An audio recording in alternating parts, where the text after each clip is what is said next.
Suprabhatam BEd प्रथम वर्ष 2019-21 C7A PSS02 इकाई 3 शिक्षण विधि और विशिष्ट अनुदेशनात्मक तकनीकियां व्याख्यान संख्या 38H। प्रश्न है, पठन क्या है, पढ़ना क्या है? यह वाचन से कैसे भिन्न है? वाचन और पठन में क्या अंतर है? पठन के विभिन्न प्रकारों का वर्णन। पढ़ने का अर्थ क्या है? पढ़ना किसे कहते हैं? क्या केवल छपी हुई सामग्री को हिजे कर देना, उसका जो है उच्चारण कर देना, वही पढ़ना है, या उससे कुछ अलग भी है? भाषाविदों के अनुसार लिखित सामग्री से अर्थ गढ़ना ही पढ़ना है। पढ़ने का अर्थ है लिखित धारणाओं को गढ़ना, विचारों को आपस में जोड़ पाना तथा उन्हें अपनी स्मृति में रखना, अर्थात हिजे करना पढ़ना नहीं है। पढ़ना है लिखित सामग्री के अर्थ को समझकर अपना नजरिया बनाना या फिर अपनी रैकेट में निजी समझ विकसित करना। किसी भी चीज को, किसी भी लिखित सामग्री को हम अगर पढ़ते हैं तो उसके साथ साथ हम उसका अर्थ भी ग्रहण करते चलते हैं, उसके भाव को भी समझते चलते हैं। तो जब तक हम अपनी लिखित सामग्री के अर्थ को पढ़कर अपनी नजरिया नहीं बनाते हैं, अपनी समझ विकसित नहीं करते हैं, उसके अर्थ को ग्रहण नहीं करते हैं, तब तक पढ़ना नहीं है, वह मात्र हिजे करना है, स्पेलिंग करना है। जैसे पुष्प की अभिलाषा कविता में पुष्प सूर्यबालाओं के गहनों में गूंथा जाना नहीं चाहता है, वह देवताओं के सर पर चढ़ना भी नहीं चाहता है, वह सम्राटों के शव पर डाला जाना भी नहीं चाहता है। तो आखिर पुष्प क्या चाहता है? पुष्प की अभिलाषा क्या है? स्पष्ट है कि इसमें कवि का भाव है कि उसकी अभिलाषा कुछ और है। उसकी अभिलाषा है कि मातृभूमि पर शहीद होने के लिए जो वीर जा रहे हैं, उनके रास्ते पे उनके चरणों से वह रौंदा जाए, वह उसकी अभिलाषा है। तो लिखित सामग्री से अर्थ गढ़ना, उसका भाव समझना, उसको अपना स्मृति पटल में रखना, यही पढ़ना है। शुरुआती पढ़ना क्या है? पुरानी मान्यता है। पहले के शिक्षाविद लोग कहते थे कि वर्ण की पहचान से ही पढ़ने की शुरुआत होनी चाहिए। बच्चा जो है उसमें ज्यादा समय उसका लग जाता था वर्ण की पहचान करने में।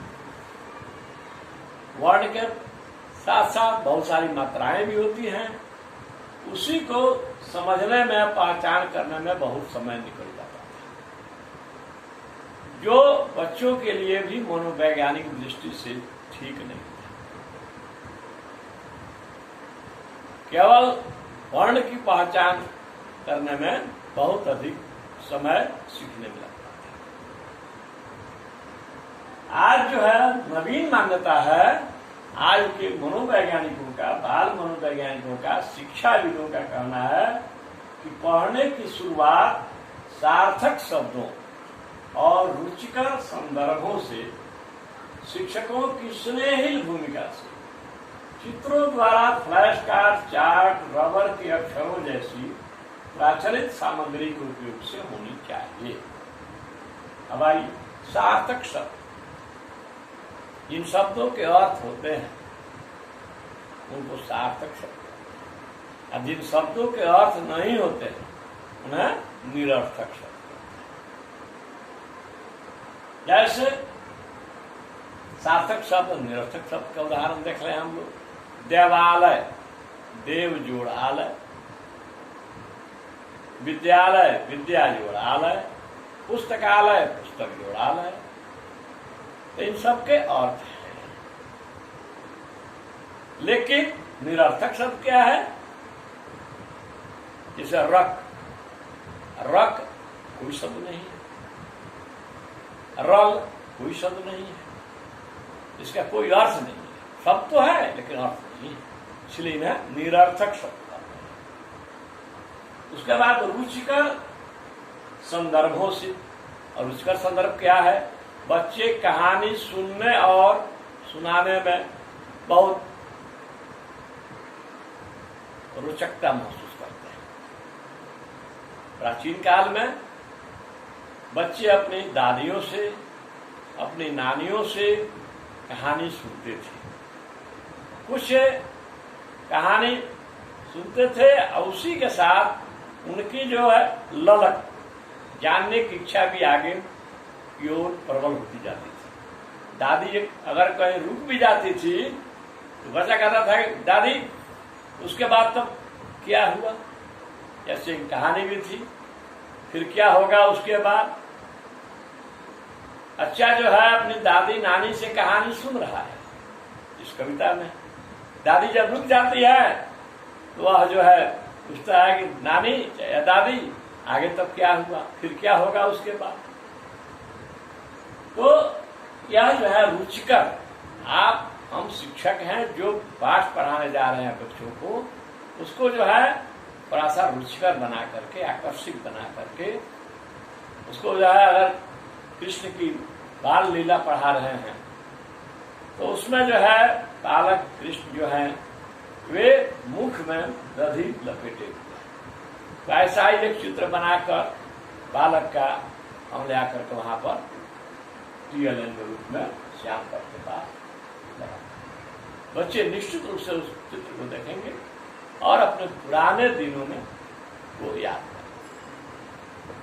शिक्षकों की स्नेही भूमिका, शिक्षकों की जो भूमिका है वह स्नेहपूर्ण हो, लगे बच्चे को कि हाँ वह हमारे अपने हैं, आत्मीय जन है, यह नहीं लगे कि वे शिक्षक हैं। उसके बाद चित्रों द्वारा, चित्र दिखा करके, फ्लैश कार्ड, चार्ट, रबर के अक्षर जैसी प्राचीनतम सामग्री रूप से होनी चाहिए। अब आइए पठन और वाचन मंत्र। क्या वाचन और पठन एक ही है या दोनों मंत्र है? निश्चित रूप से आज के शिक्षाविदों का, आज के बाद मनोवैज्ञानिकों का मत है कि दोनों मंत्र है।